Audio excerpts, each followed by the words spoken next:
Welcome back to Money 911, where we tackle your financial questions with innovative solutions and transformative insights. I'm your host, Kris Smeller, and today we're diving into a groundbreaking venture that merges real estate, technology, and community development. Joining us is Thomas Park, a visionary entrepreneur who's on a mission to revolutionize how we utilize underused church land to address pressing societal needs. Thomas, it's a pleasure to have you here. All right, Thomas, your odyssey from the realms of technology to the frontiers of real estate. It's a narrative woven in the threads of courage and conviction. And I want to know what sparked the fire within you to fuse these two worlds together, really igniting a revolution of possibility. Absolutely. Thanks, Kris. And thanks for having me on the show. I'm very excited to be here. I was actually right out of high school, I was always interested in technology. And I started working for a computer retailer and really saw, XTs and 286s, 386s and 486s. So really at the infancy stage of, where consumers were actually being able to afford to buy computers. And this was the dawn of the internet. So, we were using, 24 baud modems and, it was very, very slow. You had to use your telephone line. But I just saw the tech and I was super interested. And then I moved to Korea for a year, then came back and I started working for a computer distributor. And it was my territory was Western Canada. And some of these computer distributors started asking me, because I was selling them computers, do you know anybody that can build a website? This is 1996, 1997. And and being an entrepreneur myself and always being in sales, I walked into my my marketing manager's office. And I asked him, I said, do you know anybody that could build a website? And he said, yes, I just built our company's first website. And I said, well, I have some dealers asking for, to find a company to build these websites. So I started a side gig and I started building websites, and then business was booming. And so what I did is I left that computer manufacturer, and then I started up my own internet company. So I started doing web design, e-commerce, online marketing. And this is 1997, so Web 1.0. And I could see all these companies and how they were innovating and, how technology was coming about, be it slower than it is right now. But with my business partner and I, we went through the dot-com boom and also the bust. So we saw all these companies that were raising capital, they're going public and getting billion-dollar valuations. And we were caught up in that as well. And after I stayed in the technology side, I got into real estate thereafter. And, really did very well with real estate because real estate was going into the technology aspect of it as well. Everything was going on to the internet. So I excelled, and I've been a 20-year veteran. And then going into the little bit of a longer story, but about 7 years ago, my affluent clients called me when I was selling real estate, and they said, hey, pick and choose properties in Vancouver and we'll fix and flip them. And I had made them over $1 million fixing and flipping 2 properties that calendar year. So great for them. I make the rich richer through real estate. I've done very well with real estate myself. And so I have family dinner with my mom and 3 sisters every week. This is my origin story. This is what I love talking about. And my mom was like, I learned everything from her. But she basically said, you made your clients $1 million? And I said, yes, that's what I do, Mom. My mom said, okay, I say $30,000, go make me $1 million. I'm like, Mom, I can't do anything with $30,000. Real estate is super expensive, especially in Vancouver. So my mom, being an entrepreneur herself, she goes to church, comes back a week later and says, okay, I've got 6 of my girlfriends. We all have $30,000. Now go make us $1 million. And that was the light bulb moment. How many people have a little bit of money, want to get into the real estate market, but can't? And how can I solve that problem? So we raised capital from friends and family, and those 6 ladies actually invested into my company. And we built a real estate investment platform that allows anybody to invest in real estate starting with $100. But we quickly realized that we're selling a security. So that means that we're selling shares in a corporation owns the asset. So we had to follow all security regulations in Canada and the United States, which is so cumbersome, so difficult, so challenging. It took us almost 2.5 to 3 years to get licensing. But now that we've done all the hard work, We raised a little bit more capital. Now we're here. Awesome. Well, in the symphony, right, of the societal needs, you composed, I like to put it, like writing songs. That's what I do in my spare time. But you've composed a melody of hope. And to me, it's a symphony that harmonizes community centers, daycare, medical sanctuaries, all of those kinds of things that that is going to allow, affordable housing. This is so brilliant. Affordable housing on underutilized church land. And Hmm. that's brilliant. And this is just like I mean, I can just see it exploding. I'm in the launch of it. And maybe you can point and paint like a portrait of this vision and how your company orchestrates this transformation and what crescendos you've witnessed so far. Absolutely. So, the whole idea of this came about, and it comes from my journey of being in real estate and technology, but also goes even further back. So, my mom was an immigrant, raised 4 kids on her own, single mother, and struggled. We lived in affordable housing when growing up. And I knew at a very young age, and this is why I became an entrepreneur, is that I knew that nobody was going to give me anything. I had to work and get it. So I've been working since the age of 10. And, for me, I will always look at opportunities. And this is what I love. I heard this recently. They said, when you're driving in yesterday, how many red cars did you see? And for Kris, if you tell me, you probably don't know because you weren't looking for it. And that's like opportunity. If you're not looking for opportunity, you won't find it. And Right. so for Right. me, is that going through all my experiences throughout my life, and being in sales, being in the digital age, being in the technology, and also real estate. I met a gentleman about 3 years ago. He sells churches in the U.S. and he's part of my real estate mastermind.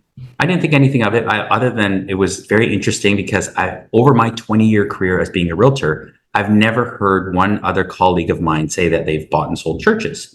But this gentleman has 88 churches currently for sale. And again, I found it very interesting, but there was no alignment because I didn't have any clients that were buying or selling churches. So there's no referrals, but very nice guy. He looks like a pastor, sounds like a pastor. His 2 sons are pastors, very religious.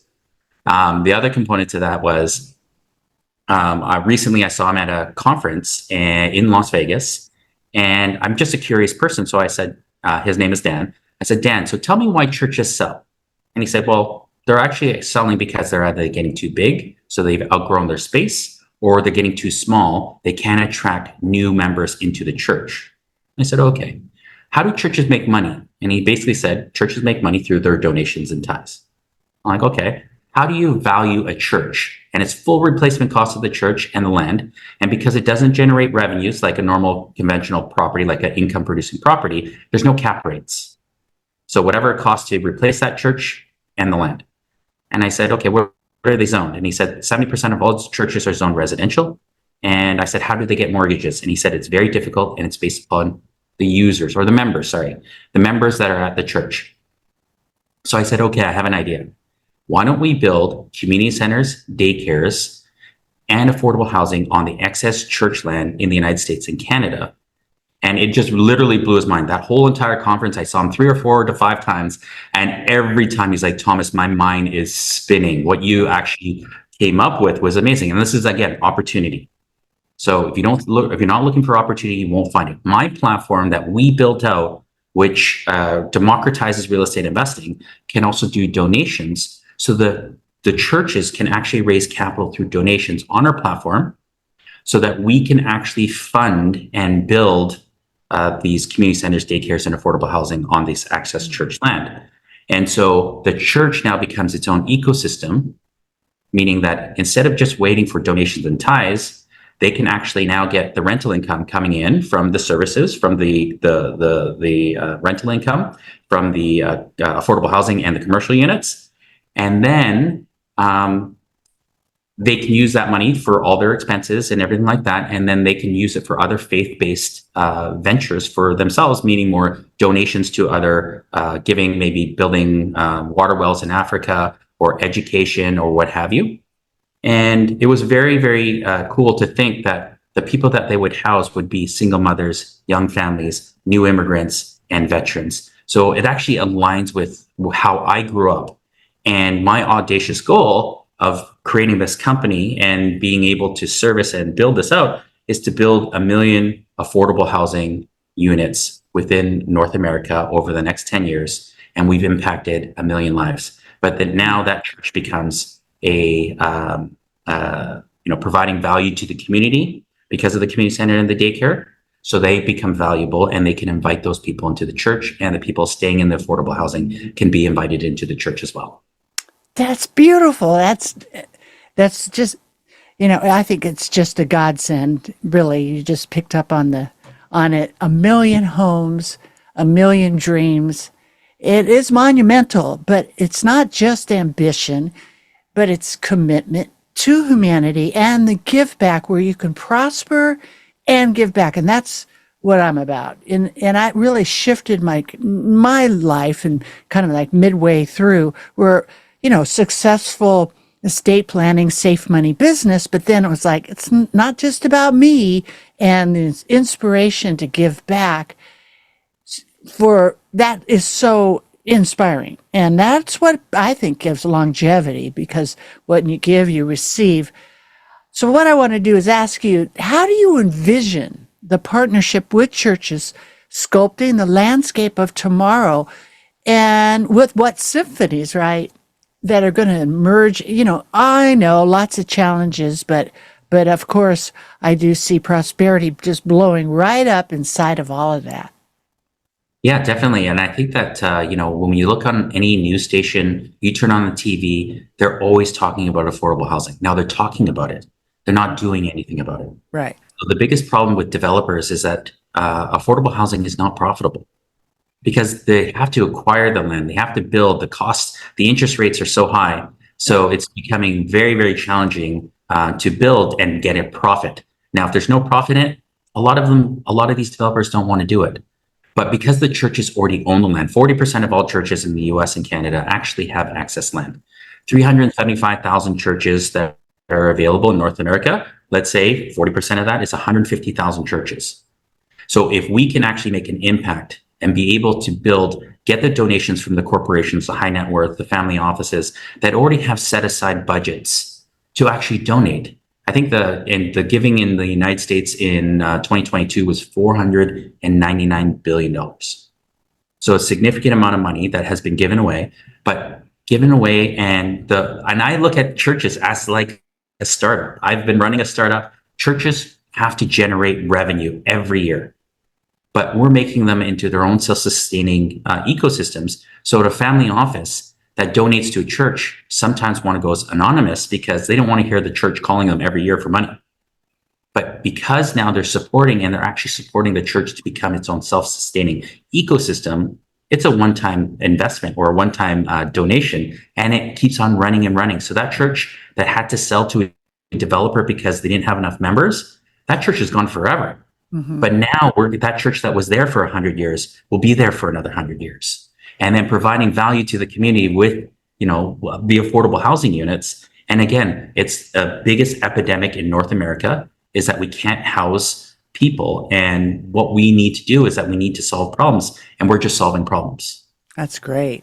And this is a world that's run by profit margins. And really what lights up to me is your journey is like a testament to the transformational power of purpose-driven entrepreneurship. So it isn't just making money, but you have the component of giving back, using the assets that are there, and aspiring other change makers that listen to this show that seek not just success, but significance. Use what they have to be able to change the world and prosper. What principles or practices guide you into this plan of purpose? And what counsel would you give those that are yearning to walk in a similar journey to impact and innovate? Yeah, so I would say that growing up the way that I did, I was always trying to figure out how Retium would actually give back. And my whole goal was once we started getting into revenue, once we started making profits, that we would actually help single mothers be able to have a down pay. Participate so that they can get a down payment so they can own their own homes. But in order to get to that level, it has to go back to the original where they need to actually have a home. They need to have stability. And the problem with being a child and then moving around 10 times and going to different schools, there's no stability. And so those children, the single parent children can get into trouble, but the church being the center point and having the community center and having a safe space for single mothers and kids, it actually aligns with the way I grew up. So that's what my purpose built. That's how I look at it. That's my vision. That's why I'm doing this, as well as because it comes from my background. It comes from how I grew up. Now, going into the latter question is that, how to see opportunities and seeing, being an entrepreneur and starting a company. It's not easy. And it's not for all types of people to actually do a startup, because people like that stability. There are so many ups and downs. There's so many learnings. But at the end of the day, as being a realtor will get to a certain point and they'll plateau. And when they plateau, everything's on autopilot. So dealing with offers, doing showings, working with all different walks of life, with lawyers and mortgage brokers and everything like that. For me, it actually just got boring. And I love what I do. I love the real estate side, but I've always been an entrepreneur, and that's why I created a startup. There are so many things that I would recommend. For anybody that wants to get in and start their own company, is to get mentors and have some sort of ideas of understanding of what you're getting into. But there are so many entrepreneurs like myself that are looking at things, but obviously seeing where the opportunities and seeing where they can give back is, I think, is the most biggest component, because you see all these large companies that have done very, very well. It's like, what are they doing to better the communities? Right. And will there be a way that say single moms or whoever's going to get the housing be able to have a part of it? Absolutely. That maybe explain that a little bit. Yeah. Yeah. So our original the startup that we did create was for equity and debt. So people can use our platform. We created that real estate marketplace so people can invest into short-term rentals, senior housing, student housing, self-storage, multifamily, new construction, hotels, motels, mobile home parks. And so we wanted to give our individual investors a truly diversified real estate portfolio. So right now, the church, so people that actually will donate to the church, they don't get any equity. They don't get any expected returns. This is just for them to give back. They get 100% tax receipt. But some of those churches will not be able to raise enough to do the full build of their land with the community center and daycare and affordable housing. So they'll have to raise debt. So they can take out a mortgage. But what we're doing, because we can allow the everyday person to invest with only as little as $100, and instead of giving the banks the interest, they can actually give it back to the individual investors that invest into the church for debt or for equity, so they can invest into that as well. And there's a lot of impact investors that are not looking for the big returns. They want to make sure that their investments go and they have impact to the communities as well. So there are so many different things, so that they can do a little bit on the impact side, they can do others on the debt side and the equity side, and get returns and get the same returns of what an accredited investor would generally get on a real estate deal. And that could go from 5 all the way up to 15-16%. Nice. Very cool. Mm-hmm. Well, we'll have to unwrap that in another episode. That sounds really interesting. Got my attention. Absolutely. For sure. Well, why don't you go ahead, let everybody know how to get in contact with you. This is just really exciting, and give them all that information. Absolutely. So the company name is called Reitium. So it's REITIUM, and it is an acronym. It's actually Real Estate Investment Technology, and then IUM is Investors Under Management. On the church side, you'll look at reitium.org. We're serving nonprofits. And on the equity and debt side, it'll be reitium.com. And so feel free, you can come to my website, fill out all the forms. just a simple chat. Form, and then basically it'll go directly to me, and I'd be more than happy to answer your questions. If you want to learn more about the equity debt side or the church side, feel free to reach me directly at thomas@retm.com. Beautiful. Hey, Thomas, why don't you go ahead and leave us with one parting note that might inspire everybody to keep on dreaming and moving forward? Oh, that's a good question. Surprise. Yeah, definitely. Like I said about the opportunity, I've been telling this to a lot of people recently, is if you're not looking for opportunity, you won't see it. And I live by that every single day.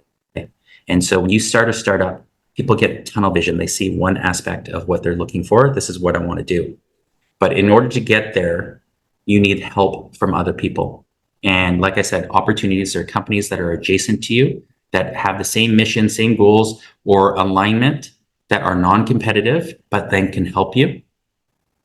So if you provide value to them, they provide value to you, and you can grow together. And that's what I recommend, is make sure that you don't get into too much tunnel vision, and look at opportunities when they're presented to you, and see how you can look at adjacent companies that will actually lift you up, and you can lift them up, and then grow together. That's how it works. Momentum and how you grow together, right? Two or more, it makes it happen even better, right? Exactly. For sure. Thomas, it's been a joy to talk to you today, and we'll look forward to some more episodes too. Absolutely. Thank you very much, Kris. Thank you. As we draw the curtain on yet another chapter of enlightenment, I extend my deepest gratitude to Thomas Park for illuminating our minds and hearts with his boundless vision and unwavering dedication to creating a world where every soul finds sanctuary and sustenance. Remember, dear listeners, amidst the chaos, it's the harmonies of compassion and innovation that resonate the loudest, guiding us towards a brighter dawn. Until we convene again, may your dreams be bold, your hearts be open, and your actions be the symphony of change. This is Kris Miller, bidding you a farewell, yet always standing by as your companion on the journey to a better tomorrow. There's so much to learn about healthy money. I hope today's discussion brings you one step closer to securing and protecting your future. So you can get started on the right foot, go to meetwithkrismiller.com and schedule your free financial fitness strategy session. Thank you for listening, and please subscribe to Money 911 so you don't miss our next episode, which includes health, wealth, and peace of mind.